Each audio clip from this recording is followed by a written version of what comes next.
Okay, good morning. Welcome back to our uh, advanced law on public officer class. Okay. Last time, if you could remember, we have discussed the RA 6713 or the Code of Conduct and for ethical standards for public officials. Okay.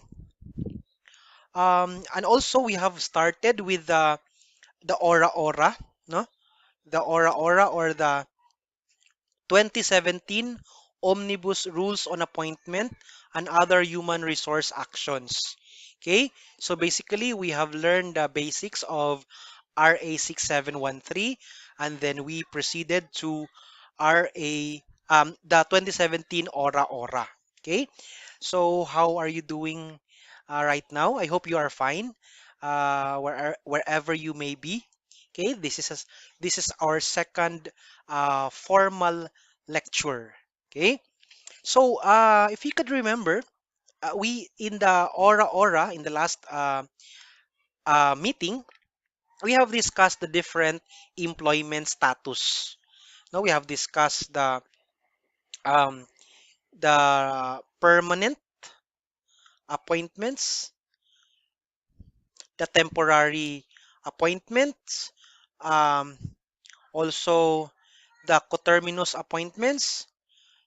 Okay, before we proceed to the casual appointment, let us go back first to the coterminous appointment. No, as I've said last meeting, it the appointment is issued to a person whose tenure is limited to a period specified by law, like those in the commissions. No, they are given um, no, not really in the commissions. Usually in the those who are presidential appointees, like the secretaries, the undersecretaries, their appointments are limited to the tenure or to the term of the appointing authority. In that case, the president, no, the secretary of health, the secretary of agriculture, their appointments are of course at the whims of the. I mean, their termination could be at the whims of the appointee, no? If the president has lost the trust and confidence which he has over the appointee, then he may removed at any time, no? So it is based really on trust and confidence, no? It is primarily confidential in nature, no? It is coterminous with the appointing officer or authority like the mayor, the governor. Those who are covered by the coterminous appointment, they can be removed at any time, no? And they should also their term also ends at the time that the appointing authority's tenure or term has also when the term of the appointing authority has also ended, no? So basically, this is very common. This is very common to the local government or even to the national government agencies. No, they're um, the appointment man good sa coterminous appointment dili siya anak kanang complicated, no? It does not really require uh, high it does not require much qualifications, like it does not really require um, experience. It does not require for most position under coterminous appointment, it does not really require eligibility. It does not require experience. It does not require um, uh, the necessary education. So, but for some positions, no, like when it requires practice of profession, the eligibility requirement comes in. But it's very easy to appoint. It's very to appoint. it's very easy to appoint someone under a coterminous appointment, no, kay dili kay siya kuti in the civil service, because sa civil service, even na nepotism, okay ra na siya basta coterminous ang iyang status, no. um, So dili gid complicated ang coterminous appointment. It's just that it is dependent on the term of the appointing authority. Okay? We have also discussed last time that the fixed term appointment, no, those muna yung ganina katong mga commissions, no, kanang mga COMELEC sa Commission on Election, COA, their term is limited to the term fixed by law, usually 7 years. No, na 7 years, na 5 years. So their appointment is based on that fixed term. So when the term uh, has reached its time or the limit, then mag-end na pod ang iyang appointment, no? That's the fixed term appointment. Okay. The second, also the other kind of employment status is the contractual appointment. This is very, very common in the local government and even in the national government agencies.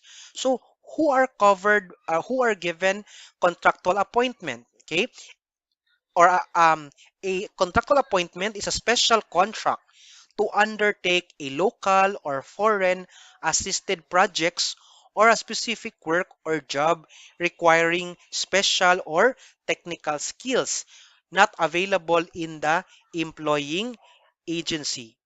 Okay?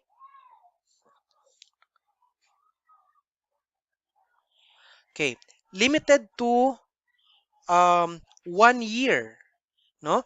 Contractual appointments are limited to 1 year, but may be renewed every year based on performance until the completion of the project or a specific work. So it is based on contract, no, a special contract, because there is a need to undertake a local or foreign assisted project or a specific work or job.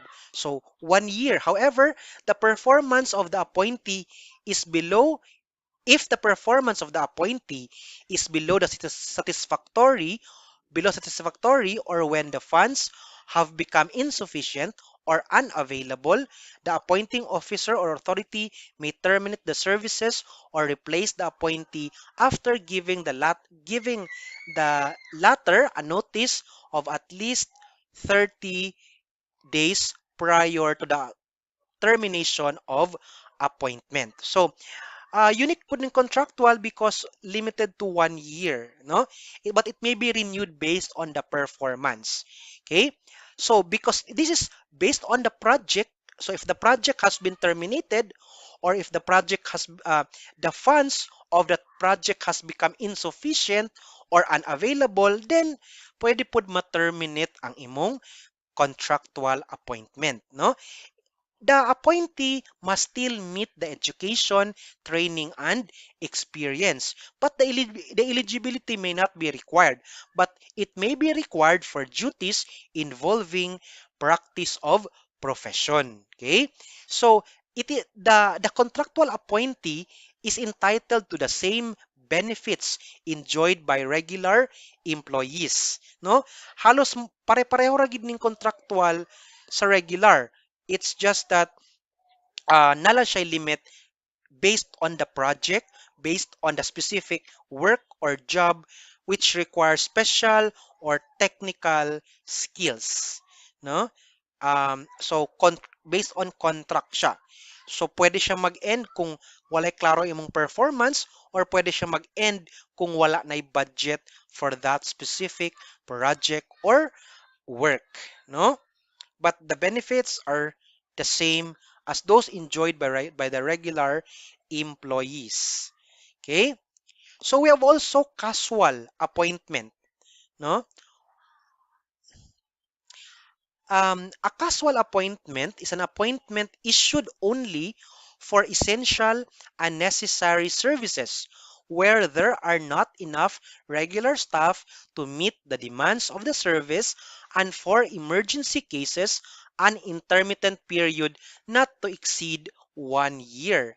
So 1 year yapon siya, same sa contractual. But their difference is that for the contractual, it requires the special skills, and it requires special um, skills or technical skills. Pero sa casual, it does not require such technical or special skills. It only requires that in that certain agency, there are not enough regular staff to meet the demands of the service, and also for emergency cases and intermittent period. So most of the local government units and national government agencies, pag na sila gusto isulod ng mga tao or they need more people to work for their agency or unit, then they will hire, kung wala na sila plantilla, they will hire casual appointment. It's easier to appoint casual appointees than contractual appointees. Why? Because contractual appointees require special or technical skills. While sa casual appointees, they only the only requirement is that the certain office has limited regular staff to meet the demands of the service, or for emergency cases like um today we are under the pandemic. So most of the local government units or even the DILG are hiring casual appointees for emergency cases uh like like we are in the state of emergency. And again, this is only good for 1 year. No, 1 year lang ang iyang uh, limitation. Okay? The appointee must still meet the education, training, and experience proposed by the agency heads, and approved by the Civil Service Commission. Okay? So casual appointments are approved by the Civil Service Commission. So again, the eligibility requirement may not be required or may not be needed, but if it involves a practice of profession, then the eligibility will be required. Okay? This is not done to fill this is done not to fill a vacant plantilla position. This is just um, the appointments are made because there are not enough regular staff to meet the demands of the service, or especially for emergency cases like nowadays nag-hire og contact tracers, no? uh, Contact tracers could fall under contractual because there is a technical or special skills required, as well as the hiring of kaning siguro mag-conduct og vaccination or mag-conduct og kaning mga swab test. So they may be under contractual appointments because there is a requirement for special or technical skills. Pero sa casual appointment, no need. Ang ano lang is there is insufficient regular staff to meet the demands of the service, and there is an emergency. So the casual appointees are still entitled to the same benefits enjoyed by the regular employees. In the local government, ang difference lang yun sa casual o sa regular is that the casual appointees do not have a uniform allowance, while the regular appointees have their uniform allowance. But aside from the uniform allowance or the clothing allowance, same gid sila og benefits. Okay? So the nature of appointment. Okay? We are now in the nature of appointment. Ganina kay employment status. So the first the first nature of appointment is an original appointment. Okay? The original appointment, no? So this is the initial entry, meaning mag-start lang gid ka sa government service. So that is your original appointment, no? So you're also subject to a probationary period, No, usually for teachers, ang ilang probationary period is 3 years. Uh,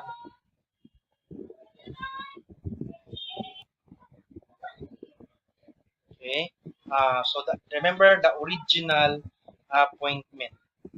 Okay. Well, the second kind of the nature of appointment is a promotion. No, this is most of the government employees are waiting for. They are waiting to be promoted. No, at least even one salary grade higher or three salary grade higher. At least na ay promotion. Okay. What is a promotion? Promotion is the advancement of a career employee from one position to another with an increase in the duties um, and responsibilities and salary. No, so movement from one position to another. Usually in the government is you are promoted. Ang limitation is 3 salary grade. No, so if salary grade 8 ka, you can only move up to salary grade 11. No, 8, 9, 10, 11. Yeah, 11. Because if more than 3 salary grade, that will be considered to be a quantum leap, and that is not allowed. Generally, that is not allowed in the civil service. Okay. So when you are promoted, there is an increase in the duties as well as in the responsibilities, and most especially your salary. No? So it is an upward movement. No? It's an upward movement from non-career service to a career service, and vice versa shall not be considered as promotion but as reappointment. So kalahi manggod ng non-career service to a career service. So it's a reappointment. No? It's not a promotion. So usually ang promotion is from a career position to another, to a higher career position.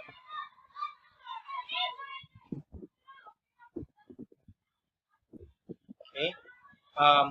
While promotion to another agency, like a promoted employee, will be required to notify the head of agency within 30 days prior to assumption to the position. So, pwede ka kung ka ma-promote in another agency, not necessarily in your agency. Okay? The promotion may be um, from one department to the promotion may be from one department or one agency to another, or from one organizational unit to another within the same department or agency. So, pwede ka mubalhin from, let's say, from this. Okay, so let's say from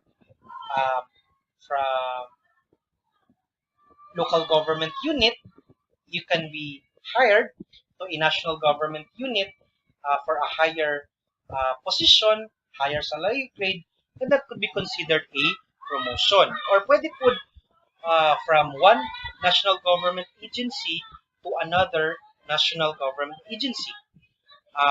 Or pwede lang within that agency.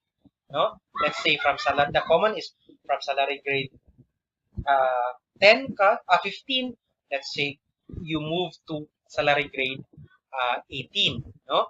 As long as there is a movement no, from one position to another, pwede with from one department or to another agency,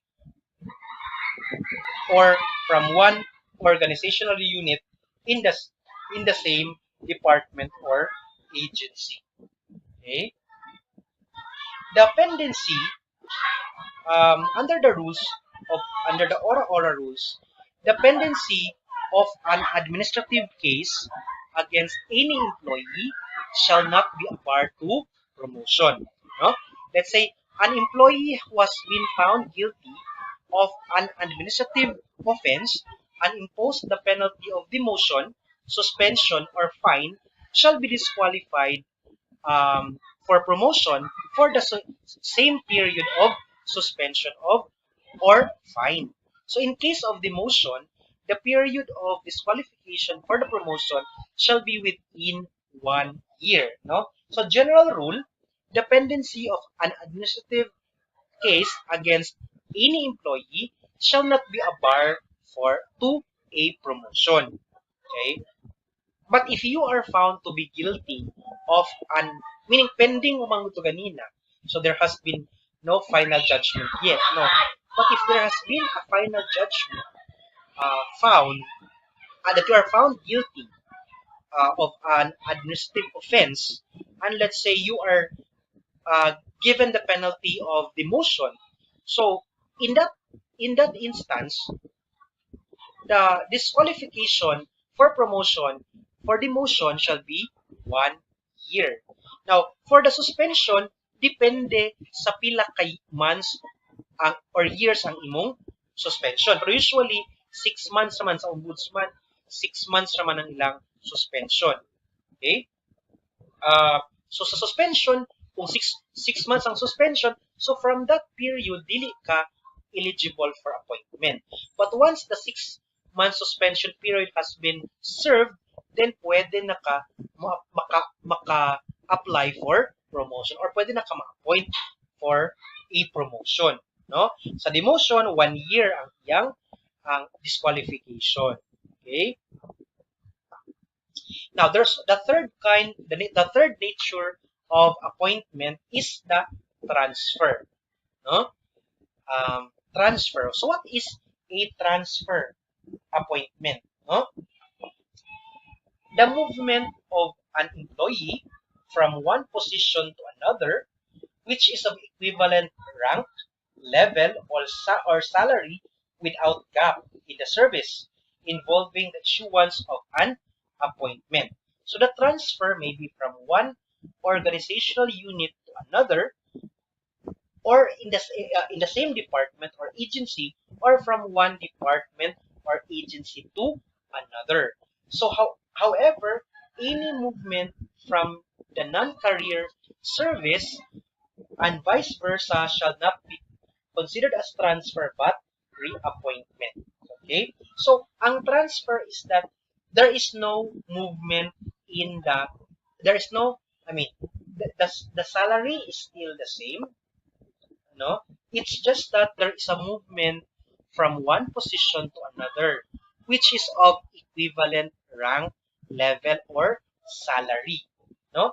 Unlike sa promotion, there is an upward movement. So with upward movement, there's an increase of responsibilities and increase of salary. While in the transfer, on a movement, there is a movement but only to another position which is of equivalent rank, level, or salary. So basically, wala nag-change ang imong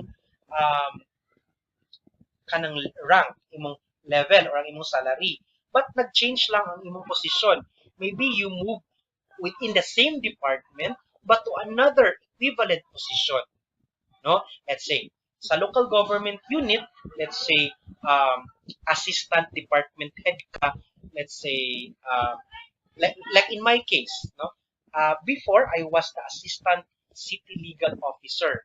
So, because there is a need to appoint an assistant city civil registrar, and I am qualified to be appointed, so gi-move ko dito from assistant city legal officer, salary grade 23, nag-move siya sa salary grade 23 as assistant city civil registrar. Walay changes sa salary, sa rank or level, but nag-move lang ko from legal department to the local civil registry. No? So nag-move lang ko sa posisyon. So akong appointment was in the nature of a transfer. No? So when there is a transfer, there must be a written notice of transfer within 30 days prior to the effectivity, and a written notice of acceptance 30 days from the receipt of notice. No? Um, sa transfer, um, pwede po siya sa lahi nga agency. No? Maybe from the local government to national government, or from national government to another national government, as long as the position which you are transferred to is of the equivalent rank, level, or salary. And there is no gap in the service. So, continuous gyud po ng imong service record. No? Then, if there is no notice of acceptance given by the appointee, it is deemed approved after the lapse of 30 days from the receipt of notice. No? And the failure to transfer on a specified date, the employee is deemed resigned. No? So usually the transfer is done in the exigency of service. Like kani nga department kulang kay og tao, and ang katong nga department sobra-sobra ilang tao. So mag-move ka from wala man ka na promote, na transfer man ka. Wala may demotion, wala man nalahi ang imong salary. So if dili if na appoint na ka na appoint ka in a transfer position, you are given notice. So usually if mo decline ka sa transfer, there should be a reasonable, a justifiable ground for your uh, refusal to transfer, and it should be greater than the exigency of service. Pero kung in the government, usually pag ina notice to transfer, you really have to transfer. And if nagtagana kag notice to transfer and wala ka naghatag og written notice of acceptance na human ang 30-day period and wala gyapon ka ni report didto, then you are considered to be resigned. No? You're deemed to be resigned. Kay there is an exigency of service. If your reason for your refusal to transfer is too shallow, then that could be a ground for insubordination. So usually, mag-ano gid ang transfer labi na kay kulang, let's say isa ka agency o isa ka office, kulang kayang ilang tao. So there is really a need to follow the transfer order. Otherwise, you will be in subordination unless siguro ko na kay valid grounds like for health reasons, or sa badiha mga grounds yun na very compelling than the exigency of service. Okay, that's the transfer, the nature of appointment in which is the transfer. Okay, also the re-employment. No? Another nature of appointment is re-employment. Okay. Okay, what is a re-employment? Okay, the appointment of a person who has been previously appointed to a position in the government service but was separated. No? Therefrom, as a result of reduction in force, reorganization, retirement, voluntary resignation, or any non-disciplinary action such as dropping from the roles and other modes of separation. So, what happens in this kind of appointment? Okay, so you were previously appointed to a regular position. However, there was um, a separation from service, no? Uh, there was a separation from service because there was could be the reduction in force, reorganization, retirement. So let's say you availed of early retirement at the age of, let's say, 50. You availed of voluntary retirement. Then later on, you realize that, let's say, nasakit ka, let's say at that time. So at the age of 53, na okay na ka, fully healed na ka. So you want to continue in the government service. So you will apply, you will reapply. If ever ma-appoint ka, the kind of appointment is, the nature of appointment is re-employment, no? Or also if you have voluntarily resigned in another position or in a certain position, or there was a dropping from the roles, no? Let's say, ang usually dropping from the roles, ang groundan na is um, awol, no? Awol. Let's absence without leave. Let's say 30 days ka awol. So the rules says pwede na ka ma-drop from the roles. And if na-drop na ka sa roles, pulihan na ka, you may reapply. Kaya drop naman ka. Once you reapply, the nature of appointment is a re-employment. And other modes of separation. Now, because there was a stoppage, no, of there was a separation from the previous employment, there will be a gap in service. So, dili to magpadayon. Kung pila ka years na wala sa government until your re-employment, then ma-stop to siya. Let's say, ako ingon ganina, you were at the age of 50, you got sick, no? Your family thought that you will die soon. So, there was a voluntary retirement na at the age of 50. But eventually, in the age of 50, at the age of 53, you um, you were able to recover fully from that disease or from that kind of ailment, and you are perfectly in good health. So you want now you reapplied at the age of 53. So from the age of 50 to 53, there is a 3 years gap. No, that 3 years gap will not be counted as a government service because there was a separation from service.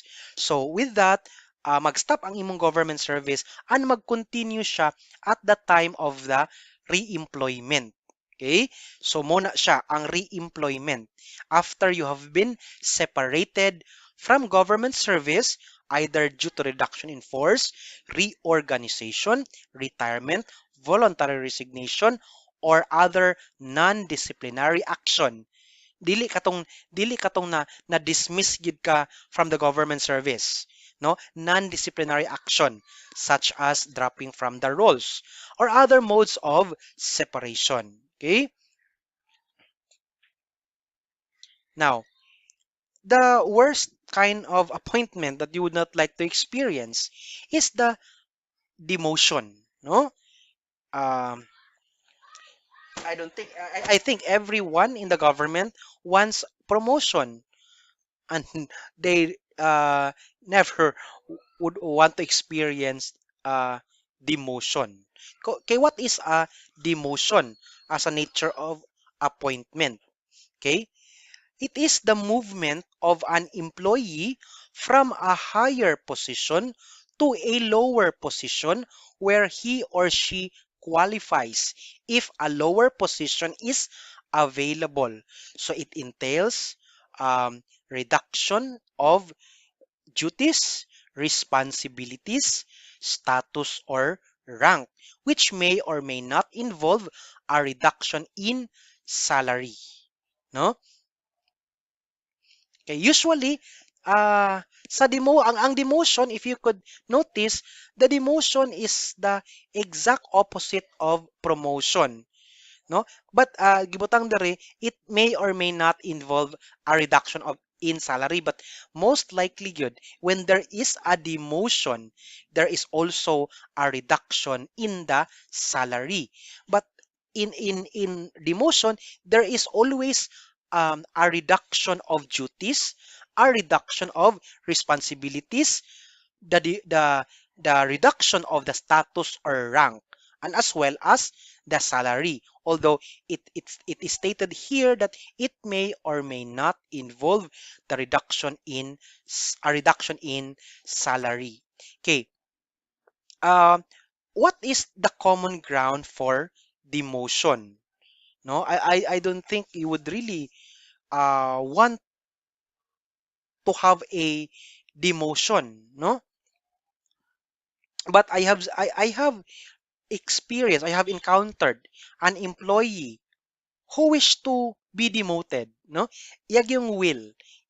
she wanted to be demoted under the second ground, no? Ang first ground usually for demotion is due to reorganization or rationalization. So, salary of the higher position. Okay?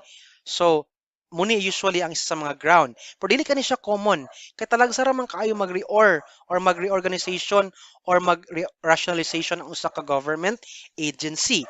Ang common gyud na ground for demotion is the second and the third ground stated here.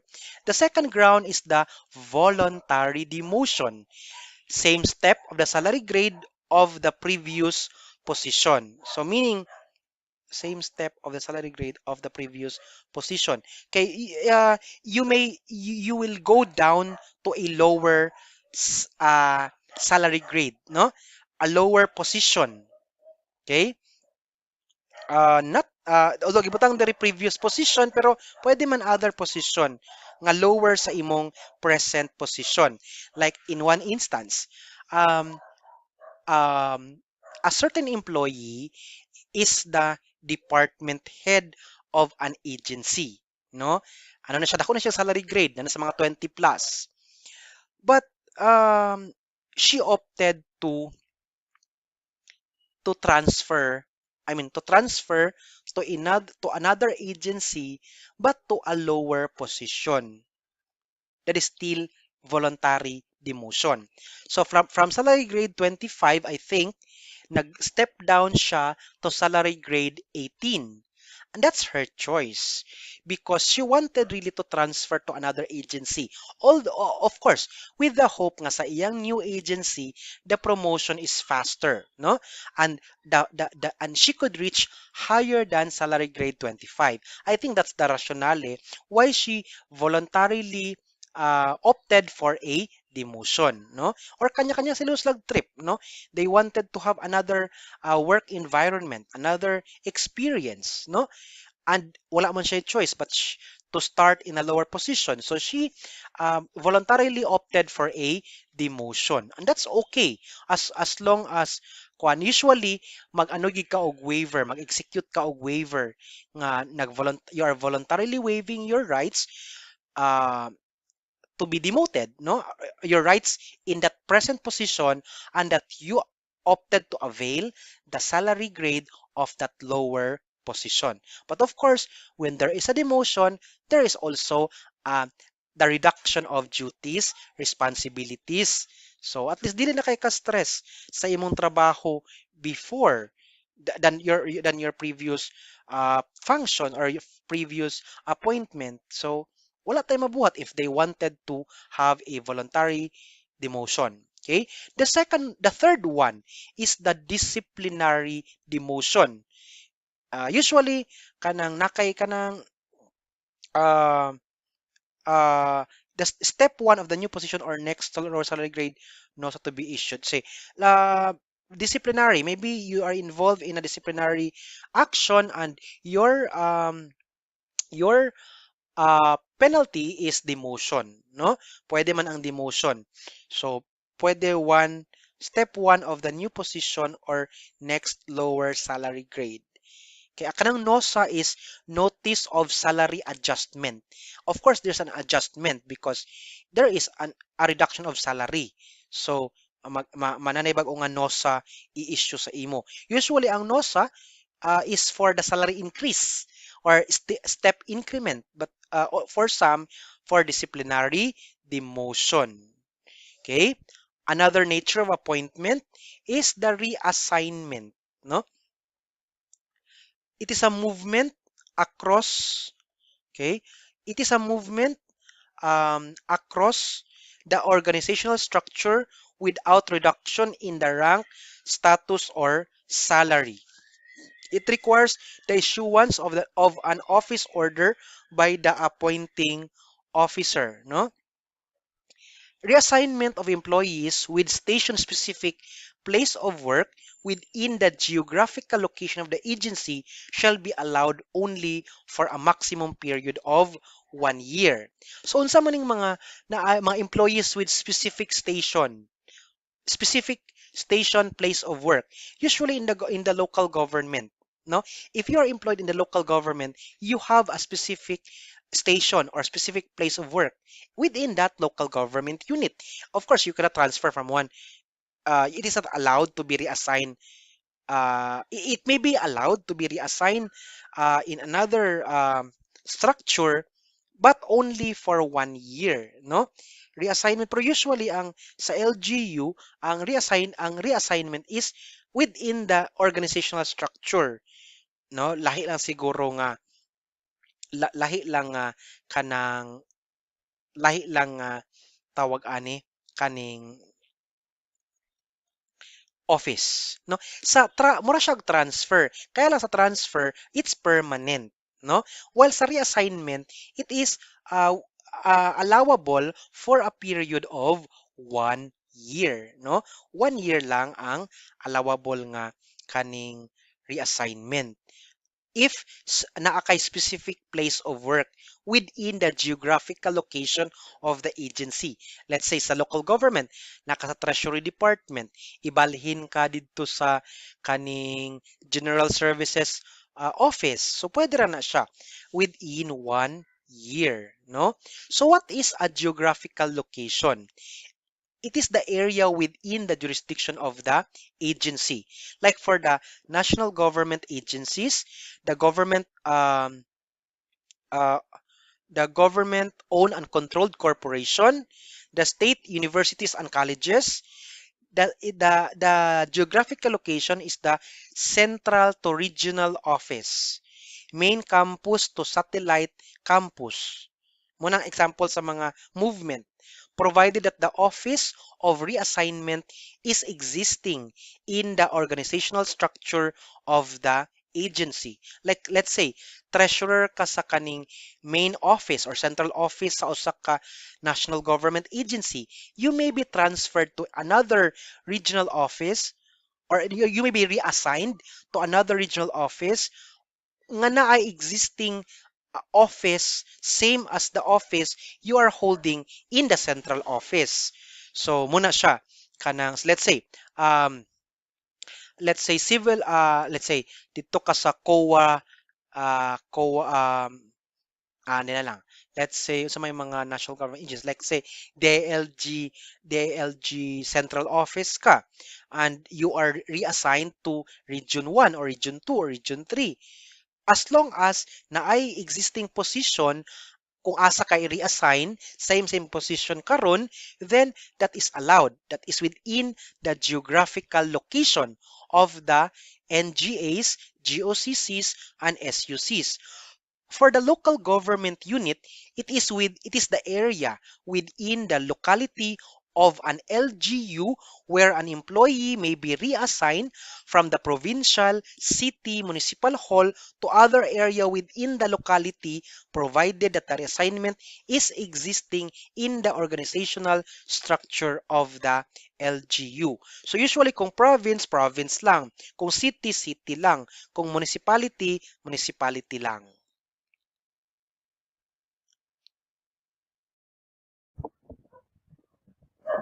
Okay?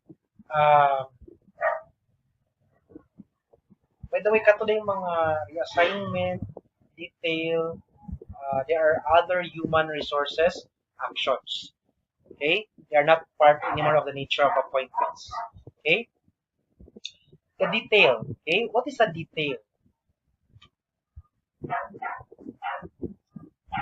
Okay. A detail movement of an employee from one department or agency to another, which does not involve a reduction in rank, status, or salary. Okay? In the detail of an employee from one department or agency to another, the limit is one maximum of 3 years. Okay? If you are detailed to another department or agency, there is no reduction in the rank, status, or salary, and the period is limited to the maximum of 3 years. and the detail without the consent of the employee shall be allowed only for a period of 1 year. So this usually happens in my observation. The detail of an employee without the consent of the employee is usually done during election period, no? Election season na siya. Let's say kaning employee kay supporter ni specific candidate or specific uh, person, then ato siyang i-detail even without consent, but only for 1 year. But if na ay consent, maximum of 3 years. But again, there is no reduction in rank, status, or salary. Mag-move lang ka from one department to another. Politically, this is done because you are being segregated from the population, which wherein you might influence them to vote for or against a candidate. So, i-move ka nila sa lahi nga office. Ang purpose is para dili ka maka-influensya, at the same time para ma-less ang imong kani knowledge about the or information about the political movements of a specific candidate. That's the usual scenario that I have observed in the detailing of an employee. But also, the detail of an employee could also be by the reason of the exigency of service. Okay? The detail required that detail be covered by an agreement that such will not result in the reduction of rank, status, or employment. Or usually, a salary. Usually, memorandum na siya sa head of office that you are detailed to another office for whatever reason provided. Okay, next. Next is the designation.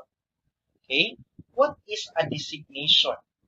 It is a movement that involves an imposition of additional and or higher duties to be performed by a public official, employee, which is temporary and can be terminated anytime at the pleasure of the appointing authority or officer. The designation may involve the performance of a duties of another position on a current capacity or on a full-time basis. Okay? The designation in an acting capacity entails not only the exercise of the ministerial function at functions attached to the position, but also the exercise of discretion, since the person designated is deemed to be the incumbent of position. So usually, this designation is done to fill in the vacancy, no? Temporarily. Let's say the head of office or the department head or the division head is or has resigned, has retired, no, or has been terminated, then bakante ang usa ka posisyon. So usually the person next in rank will be designated to assume, no, to assume the position that is considered to be vacant, no. So the next in rank will perform additional or higher duties. But this is temporary in nature and can be terminated once a permanent appointment has been issued to that vacant position, no? So because mga acting capacity or mga in charge of office or mga officer in charge, no? Usually na ay designation. Pag na ay vacancy sa higher position or sa mga posisyon ng bakante, katong next lower rank will move to that position para dili ma-paralyze ang transaction sa office, no? So because you are temporarily performing that additional or higher duties, or you are acting, um, you're in an acting capacity, you are authorized to perform duties or another position on concurrent capacity or full-time basis. I have also experienced this before. I am also the assistant city legal officer. As my appointment, I was designated as the acting local civil registrar. So at that time, wala may bakante man ang among local civil registrar, and I have to assume a higher position. So from assistant position, I was designated as a temporary or acting capacity as local civil registrar. No? So, uh, you are not appointed in that position. You are just designated. So, uh, if you are designated, the LGU, uh, you must furnish the civil service field office the copy of the office order on the designation to critical position, especially kaning mga head of office. Pag vacant kaniyang head of office, and the assistant will act um, as the acting or the OIC head of office, kailangan makabalo ang civil service field office by furnishing them a copy of the office order so that they will be aware, especially for on the designation to critical position. A only experience gained from designations compliant with the rules shall be credited as relevant experience for purposes of appointment. So, katong imong acting capacity or OIC capacity is also very helpful if you want to apply in that position, no? Kay, of course, bakante man siya. So, you would really uh, expect that you will be appointed. Although it's not automatic na ikaw ma-appoint, no? It under our jurisprudence, the next in rank may be a priority, but it is not mandatory for the appointing officer to appoint the next in rank, especially if there is a more qualified appointee who is not from that agency or office. No? Dili gid necessarily nga ang next in rank ang ma-appoint. No? Although the experience of the next in rank in an acting capacity or OIC capacity then may be used as a relevant experience for the purpose of appointment. Okay? Okay. By the way, sa designation, if you are you are designated to a higher position and that position is vacant, di ba medyo dagan na kayo trabaho. Kay concurrent biya or full-time, or usually concurrent. Like in my experience, concurrent ko nga assistant legal officer and acting city civil registrar. So in that case, dako man ang position or salary sa department head or the local civil registrar. Dili na ko makuha ang iyang salary because wala mo ko na-appoint. What I will get are the benefits concomitant to the position, like the higher rata, the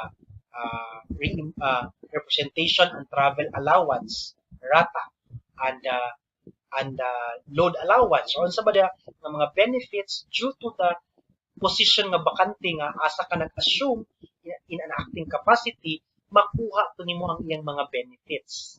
No, makuha to nimo, but not the salary because there is no appointment there. There is just a designation. Okay? So, ang naka-okay sa kung designate ka, acting ka, is that you will gain experience and that experience will be considered as a relevant experience. At the same time, you will get the benefits due to that higher position. But of course, it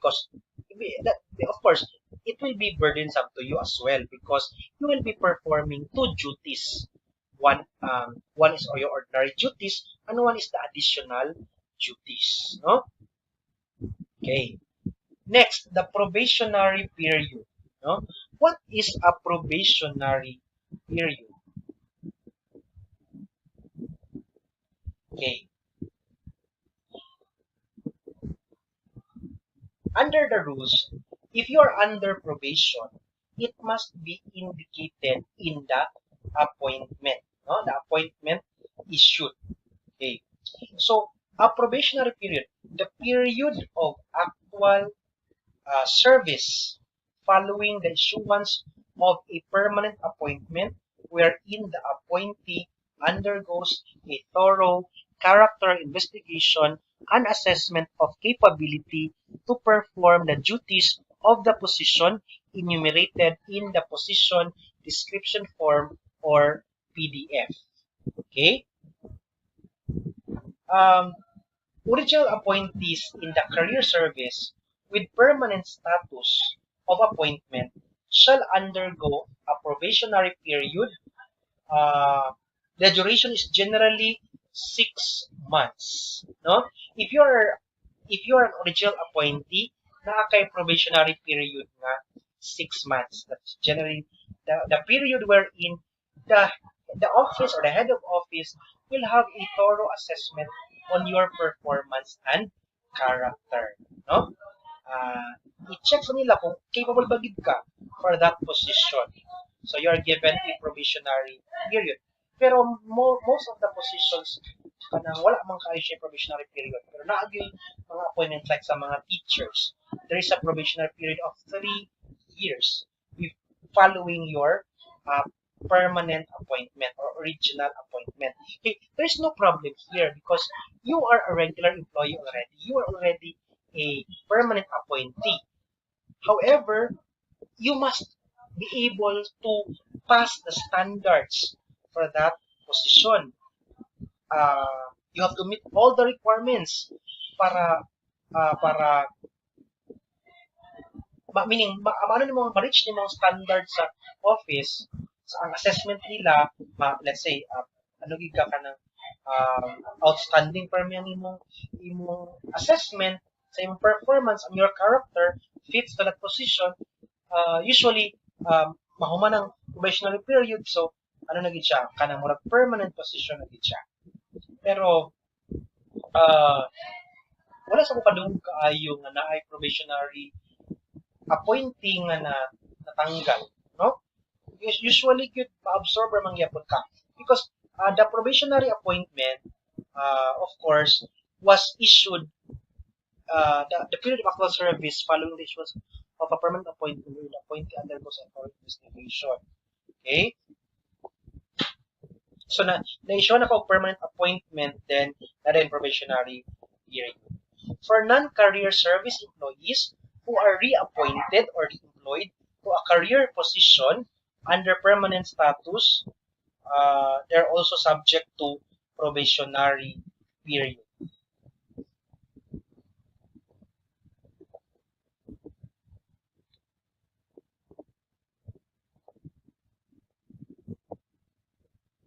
Okay. Temporary service employees who are reappointed or reemployed to a career position under permanent status, a probationary period of generally 6 months is also required. Okay? Okay, for temporary appointees who after meeting the eligibility requirements for a permanent appointment in the career service are reappointed, they're also required to undergo usually 6 months probationary period for the purpose of assessment, no, thorough assessment and character evaluation. Those who are re-employed under a permanent status, nagay po dapat probationary period. First-time appointees to closed career positions such as faculty and academic staff in state universities and colleges, local colleges, and universities unless otherwise provided. So, kaning mga closed career positions, mga faculty and academic staff sa state, mga SUC sa state, universities and colleges, kailangan nila og usually 6 months probationary period. Okay. Appointees to teaching positions under provisional status shall undergo a probationary period of not less than 1 year from the date of the original provisional appointment. Okay? And those appointees who are whose position require probationary period as may be provided by law. Okay? So what is the possible reasons? What are the possible reasons for the termination of a probationary appointments? First is the unsatisfactory performance, habitual tardiness or absenteeism, critical factors based on SPMS, sa SPMS, unsatisfactory conduct or behavior, neglect of duty, insubordination. Okay, let's check first what is an SPMS. So, if you can see, these are very obvious. These are obvious reasons. The enumerated are obvious reasons why that there is a termination, no? Usually, mo gid ni sila ngano dili ka i-continue ang imong appointment because there is an unsatisfactory performance, habitual tardiness or absenteeism. This is abhorred in civil service. Now, critical factors based on SPMS. Ang SPMS is Strategic Performance Management System. So, na siya yung mga targets, no? Meaning, you did not hit the target sa imong murag ka ng position.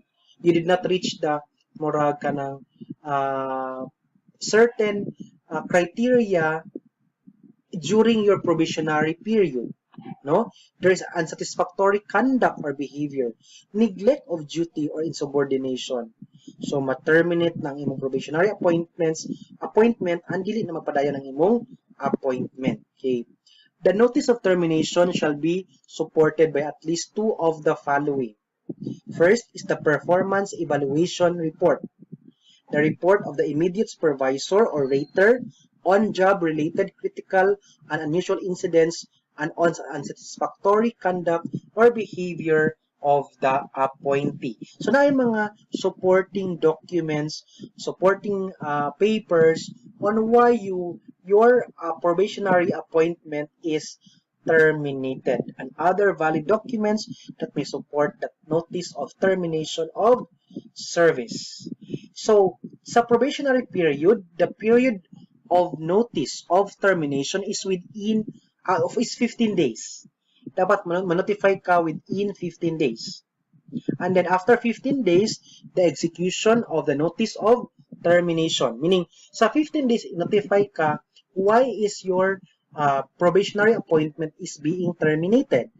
And then, i-execute na dayon ng imong notice of termination and the conduct of performance review 10 days before the end of every rating period. Okay? Okay. We should remember this. This is very, very important. Appointment, the effectivity and submission of appointment. Okay. When shall our appointment take effect? Our appointment in the government service shall take effect immediately. Okay? Immediately,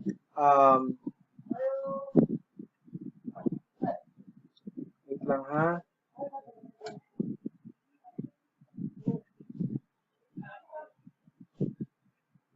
Okay. Immediately on the date it was signed by the appointing officer or authority.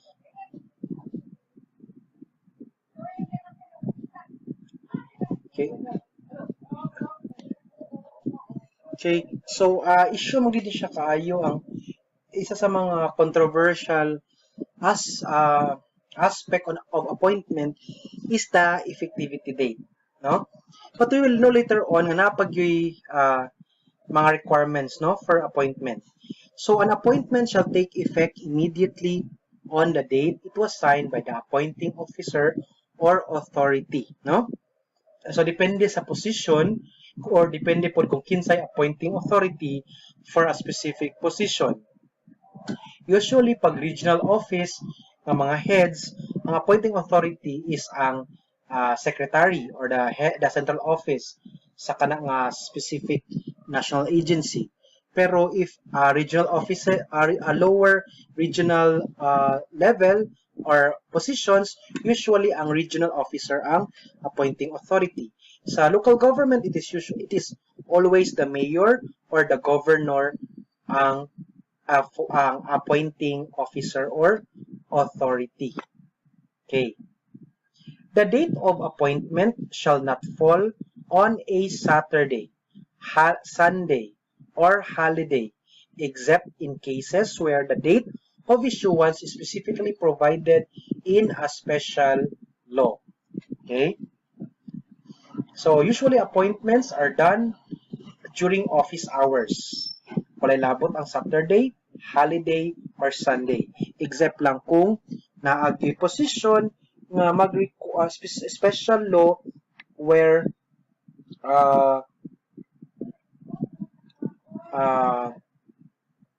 gi-indicate gid karo sa ang date like June 30 or nana. So even Saturday siya, Sunday siya, or holiday siya, mag-take effect good siya on that day. Balik lang ko sa kaninga topic, no? The date of signing shall be indicated below the signature of the appointing officer or authority in the appointment form, no? Kaya ang date nga gi-indicate dito is the date of effectivity, no? It shall take effect immediately on the date it was signed. So it should indicate, the appointment should indicate the date of appointment. Okay. For this one, example, kanina bitang mga elected officials,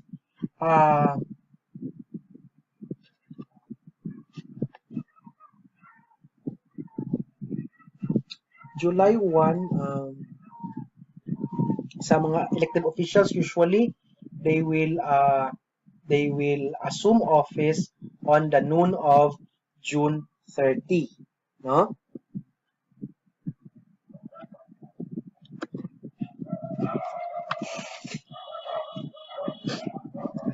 Okay.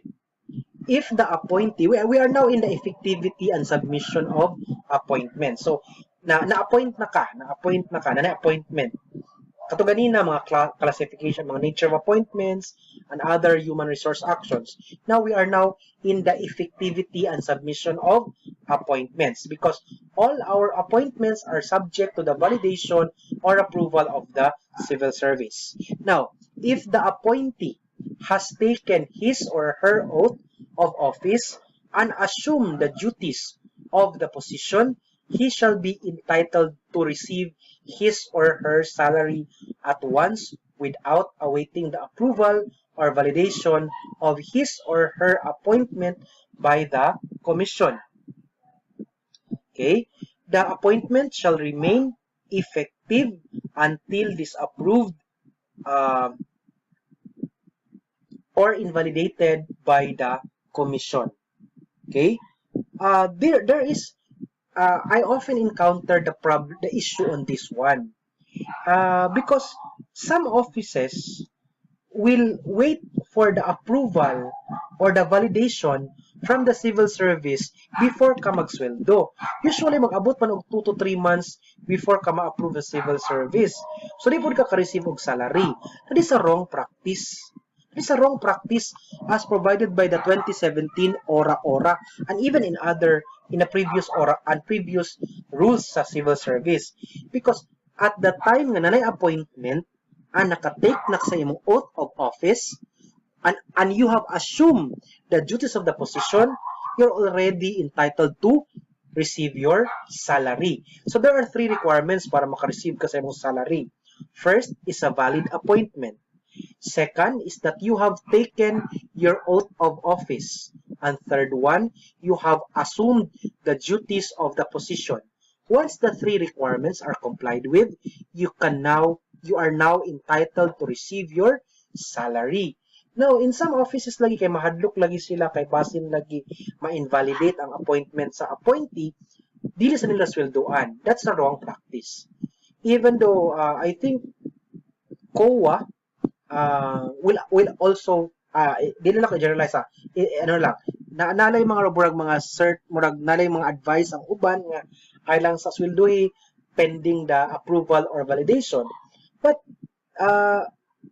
the rules are clear. No, the rules are clear. He shall be entitled to receive his salary even pending the approval and validation of his or her appointment by the commission. Okay? So until ma-disapproved or ma-invalidate ang usa ka appointment, tsaka lang mag-stop ang pagsweldo or ang pagdawat sa salary. Okay? Kaya in the government man good, pag na kay valid appointment, kailangan pa siya i-approve or i-validate sa Civil Service Commission. Okay? And the lawyer will come into the picture once the appointment has been disapproved or invalidated, because the lawyer will be the one who will be in charge in the preparation of the appeal before the Civil Service Regional Office or the Central Office. Okay. No official or employee shall be required to assume the duties and responsibilities of the position without being furnished with a copy of his or her appointment by the HRMO, Human Resource Management Officer, after it is signed by the appointing officer or authority. Of course, logic will tell us nga isod sa kayo nga mag-assume na ko sa akong opisina, sa akong responsibility, na wala mo ko'y kopya sa akong appointment, no? I have not seen my appointment. How would I be sure? How sure am I na na-appointed ko, no? So I should be given a copy of the appointment para I can assume the duties and responsibilities. Otherwise, ano ka dito ka ng usurper ka sa position because you have not yet been given or issued, you have not received a copy of the appointment. No, only the moment that you have been furnished with a copy of the appointment by the Human Resource Management Officer, signed by the appointing officer, that you can now assume the duties and responsibilities of the position you are appointed to. The appointment or the appointment of officials or employees who are on leave of absence, training, or scholarship grant shall be effective upon assumption or upon return from the official leave of absence, scholarship, or training.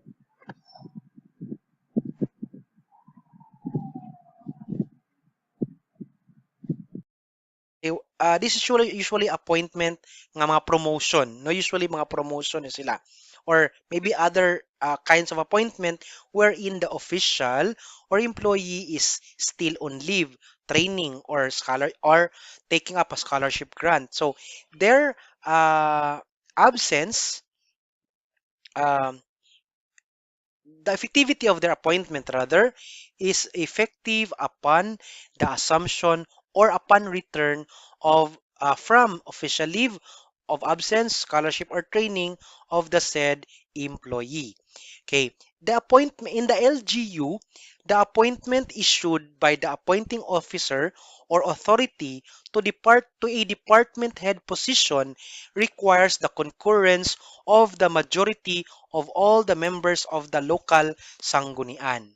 Okay, so this is very special and unique to local government units and only for department head position, because a department head position, under the rules sa local government code, it requires the concurrence, the majority of all the members of the local sanggunian. Okay? So ang local sanggunian must majority of them must concur. If dili ma-reach ang majority vote, then dili gyud ma-appoint ang usa ka department head or ang isa ka person to a department head position. Now, if the sanggunian does not act on the appointment within 15 calendar days from the date of its submission, the said appointment shall be deemed confirmed, no? Kung ang mga secretary ah, sa executive department requires um, the the concurrence or the confirmation from the Commission on Appointments, sa local sa LGU pod ang iyang counterpart sa Commission on Appointments is ang members of the local sanggunian.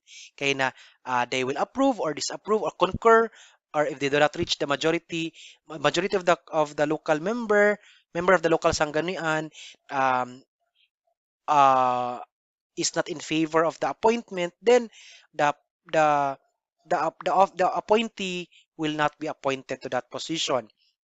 Or if there is an inaction for 15 days, then okay ra. Kay deemed confirm naman dayon. In the LGU, the effectivity date of the appointment shall be the date of the signing of the appointing officer or authority, which shall end at the moment the local sanggunian rejects or disapproves it. So mauna sa ang appointment sa usa ka department head, and then ma-stop siya if gi-reject siya or gi-disapprove sa members sa local sanggunian. Kay the services rendered after the rejection or disapproval by the sanggunian shall not be considered as government service, but the appointee is entitled to the salaries for actual services rendered. Okay? So same man ni sa mga secretaries, no? They are given appointment by the president. And if mag-serve na sila as secretary, daw kung ma-reject sila sa Commission on Appointments, then or ma-disapprove sila, then mag-end ang iyang appointment. Same gyapon siya sa local government unit for the department head position. But ma-receive dili man katong iyang number of months nga nag-serve siya as department head will not be considered government service, but that he is entitled to the salaries for actual services rendered.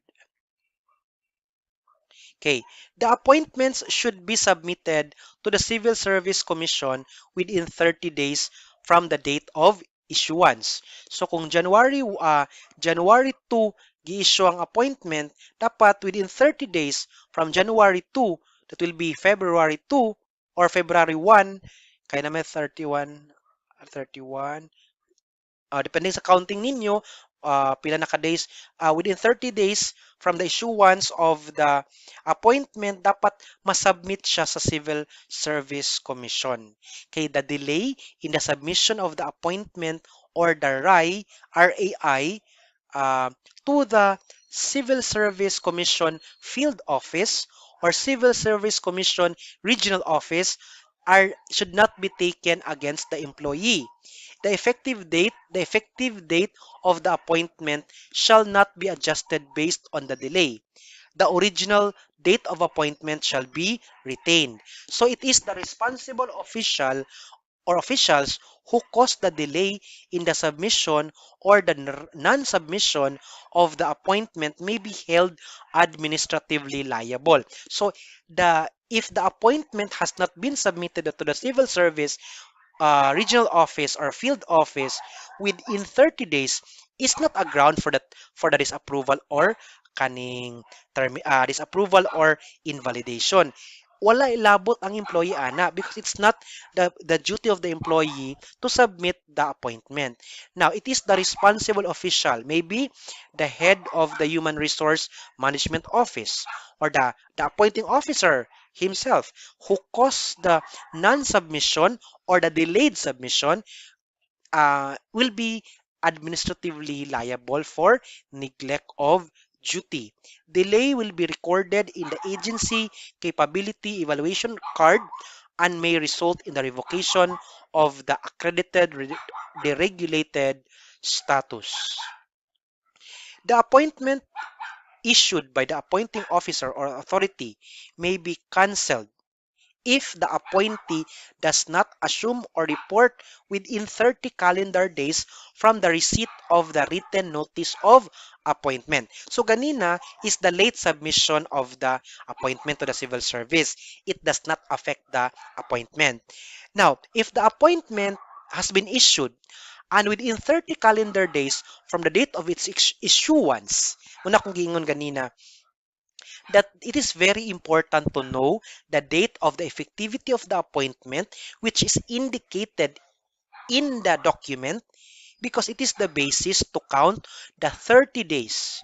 Because if the appointee does not report within 30 calendar days from receipt of the appointment, notice of appointment, that the appointment will be cancelled. No, it shall be if na-cancel siya, it shall be reported to the commission for record purposes, and the position is deemed vacant upon the cancellation of the appointment without prior approval or declaration by the commission. No, so if ever of course you cannot force the appointee to assume office if he does not want to do so. No, wala mo kayo mabuhat.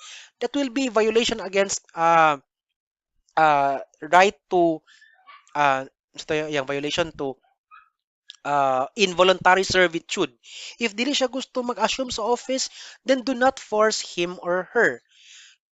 Kay dili siya ganang sa position. So if after 30 days nga gihatag sa iya ang notice of the appointment, ba required man ganina that the Human Resource Management Office shall furnish a copy of the appointment to the appointee before the appointee can assume office. Now, if after 30 days and wala gyapon siya nag-assume sa office, then ma-cancel na ang appointment. And then deem vacant na ang position, and the appointee may be replaced at any time. And again, they may select from the top ranking candidates or order the republication. So katong nag-apply sa una, katong next in rank sa PSB, sa Personal Selection Board, nga kanang recommendation kay ano mo gani siya. If a position in the government is vacant, so naday nay Personal Selection Board who will convene para mag-rank sa mga applicants. No, usually ang top ranking applicant will be appointed. That's the usual scenario. But the appointing officer can select from the top 5 or top 3 applicants. Dili necessarily ang top 1.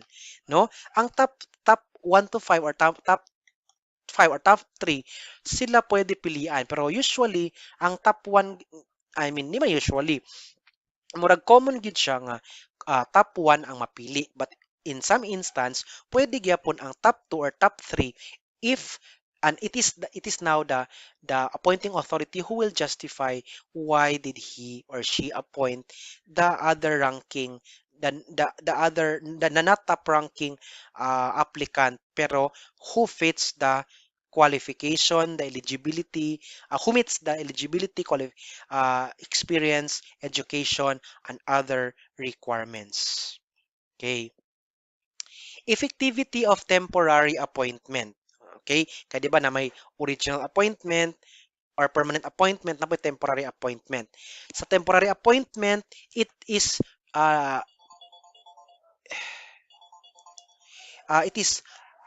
effective for 12 months, reckoned from the date of reissuance, not the date of okay, I think I have experienced gid ni, no.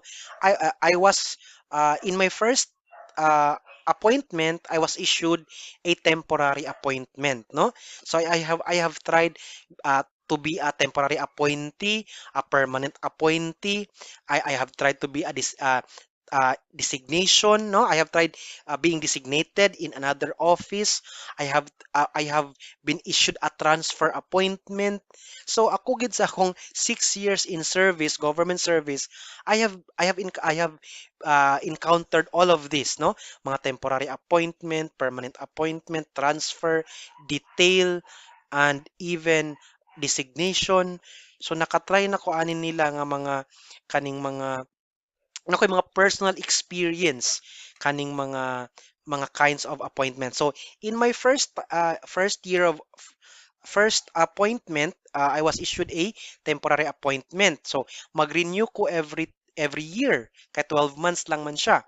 So recon siya not from the date of assumption but on from the date of issuance. Okay, so munang sa temporary appointment, pero sa permanent appointment mag-recon siya, ang yang effectivity is the date of the assumption and not the issuance, the date of issuance for temporary appointments. Okay, services rendered without an appointment. Ano ba ni siya? Okay. If you have rendered services or in the government without any valid appointment, then it is not credited. No, the years of service shall not be credited. It is not recognized by the commission, and the payment of salaries and other benefits is a personal liability of the person who made him or her assume office. You can only assume office if you have been issued a specific kind of appointment, whether temporary, permanent, coterminous, as long as naa kay appointment. Otherwise, you are a usurper. Okay? There is also a need for a publication and posting of vacant positions. Okay?